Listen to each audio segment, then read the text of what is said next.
By all reports, it seems there's no suspense in terms of who you're going to take for your number 2 pick. If you had the number 1 pick, though, would you still take Brandon Ingram? If we had the number 1 pick, it may or may not be different than what we're going to do at number 2. In what ways could Brandon potentially be a good fit for you guys? Well, there are, there's much being made of a cliff after 1 and 2. And that being said, there are a lot more opportunities available to us than just drafting, 1 or number 2. Clearly we can make a deal and end up with a different draft choice, or a veteran player from another team.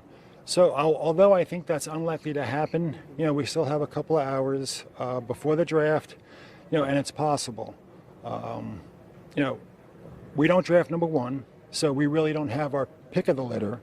But number 2, I think, would give us a great player. Mitch, thank you so much for your time. We appreciate it as always. Thank you. Guys, back to you in Atlanta.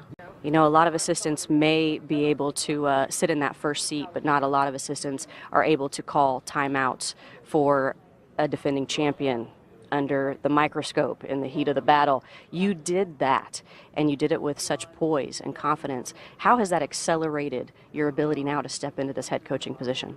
I think a lot. It was a great learning experience. I thought that by sitting next to Steve and being around the game as long as I have, I would know what it was like to be a head coach. And the truth is I had no idea. And I learned a lot in those few months,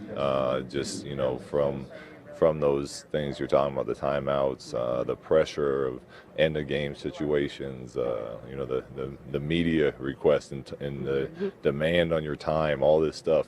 It was great to be able to experience that in that role before having my first crack at it.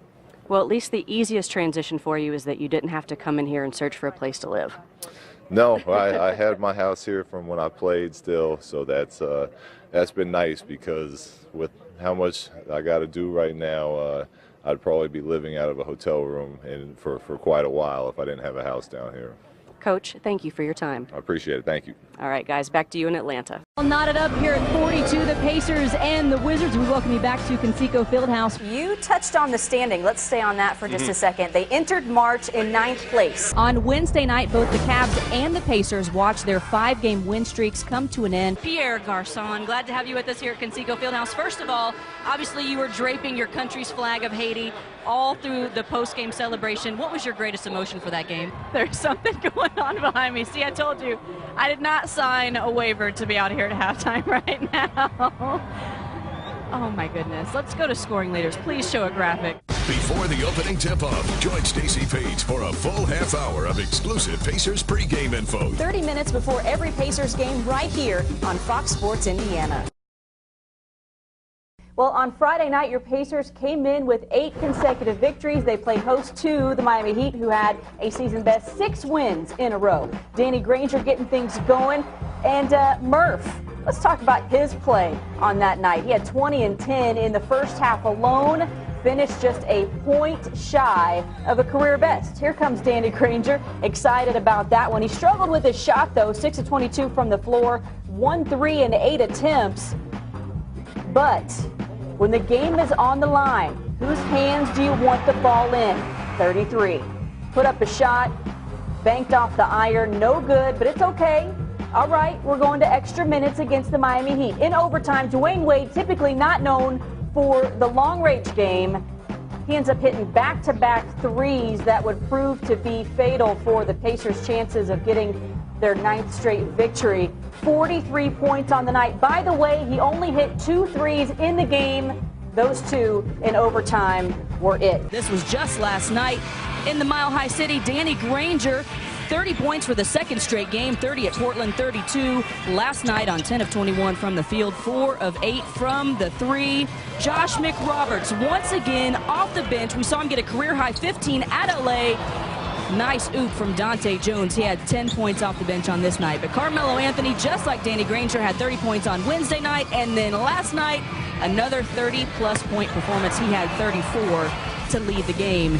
And his team betters their record at home to 27 and 5. Here's a look at the recap in case you missed any of the numbers. There you have it. Both of these guys went for 30 when they faced each other last night. We're going to welcome in our guest right now, the voice of the Miami Heat on radio, our good friend Mike Inglis, courtside tonight. And let's talk a little bit about that defense. In what ways has the approach changed today from when the season started? Oh, it's real funny, Stacy, because I think the players, as they say, finally get it. We also saw Eric Spoelstra tweak the rotation just slightly, and one of those guys that's been a part of that, Jermaine O'Neal, he has missed the last 2 games with a hyperextended right knee. What's his status for tonight? Welcome back to Conseco Fieldhouse. Pacers 30, the visiting Miami Heat 25. Now, the Pacers able to put some more points on the board to take a lead, and right now they would love to make this their 9th consecutive win here at Conseco Fieldhouse. Dwayne Wade, he knows a little something about putting points on the board as well. The NBA literally just named him Player of the Month for the month of March. So let's take just a sample of what he was able to do. As Charles predicted here at the Staples Center, it was going to be a dogfight. In the first half it was, and this guy had a big night, Pau Gasol. When you look at, you told me just yesterday at practice that you had a lot of weapons on this team. Did you think you were going to be the big gun here tonight? Gilbert Arenas had his knee drained, that left knee that he had repaired. He had it drained on October 17th. It had excess fluid. I spoke to Coach Jordan this morning about Gilbert, and he said, you know, really, the guy's only at about 85% because he still has another phase of healing to go through. Coach also said, listen, Gilbert Arenas at 85% is still pretty darn good. Well, LeBron, since no other network covers you, Fox Sports Indiana decided we needed to get in on this. Describe your team. You know, you guys had a little bit of a slow start. How did y'all bounce back? It's easy to talk about how much the Celtics changed offensively overnight, but Doc Rivers is most proud of his defense. Around the Boston huddle, I don't even think they mentioned the word offense moments ago. He was talking about continuing to play strong defense. With the addition of Kevin Garnett, he told me they improved greatly defensively, and that's something that he continues to tell his athletes. We have a special guest with us now here courtside at Conseco Fieldhouse. Archie Manning is with us. And Archie, what are your kids up to these days? Oh, they've been occupied lately. They're busy. You could say that. You could say that. Describe what it must be like to have on back-to-back years both sons getting not only a championship but also MVP honors. What does that mean for you and your family? Well, we're very proud.